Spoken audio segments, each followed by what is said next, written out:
Maabitha borithi aria mahuthirire hinya mukiruku hindi ya kung'ethanira na arũrũngani no mathiete na mbere na gukirirwo ni ikundi itiganite.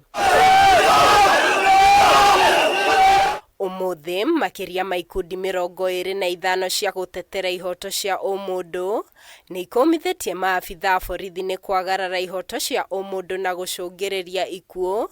Riu makienda minista wa ugitiri wa thiini, munene wa thitango cia muingi, munene wa borithi hamwe na murugamiriri ruhonge-ini rwa ugaceru mathuthuria na moere ikinya ria kiwatho maabitha aria maragire arũrũngani.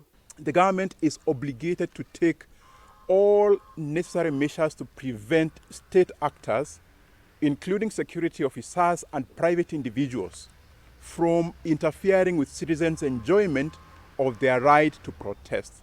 Gatagate ka maundu matandatu maria mendekithitio ni ikundi ici ni kurekererio kwa arũrũngani aria maikirio ngono hindi ya mirũrũngano, thirikari itige kuguoyohia ahũranĩri ihoto cia ũmũndũ, kurugamio kwa uhuthiri wa rithathi na hinya mukiruku kuri arũrũngani, hamwe na kugacirithio kwa ugitiri hindi ya mirũrũngano ya thayo. Protesters and their supporters have not only been targeted on the streets, but also through clandestine abductions, enforced disappearances, incommunicado detention, and in most cases, subsequent release without being brought before the court of law.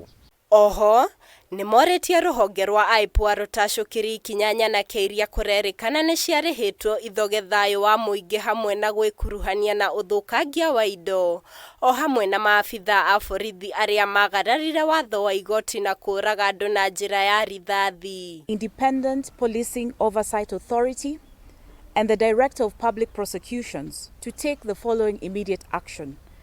First, to fast-track investigations and initiate prosecutions against individuals who are liable for the unlawful use of excessive force and lethal weapons that have led to deaths, injuries, abductions, and enforced disappearances, amongst other violations. Udoyo okite riri gikundi giki kianiriire ati makiria ma andu 38 matiramenyekana kuria mari, guku naku andu 678 makirikana ni maikirio ngono kwa mahitia maria matari na wuira. The Kenya National Commission on Human Rights has reported a total of 34 cases of abductions and enforced disappearances, with the two latest incidents being reported on Monday, the 1st of July 2024.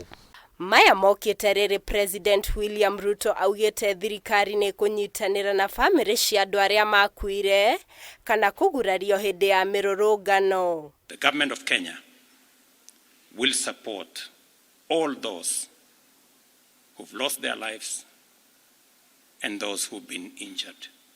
Gerifotera Kameme TV. Jetagwo Muthoni wa Wanjohi.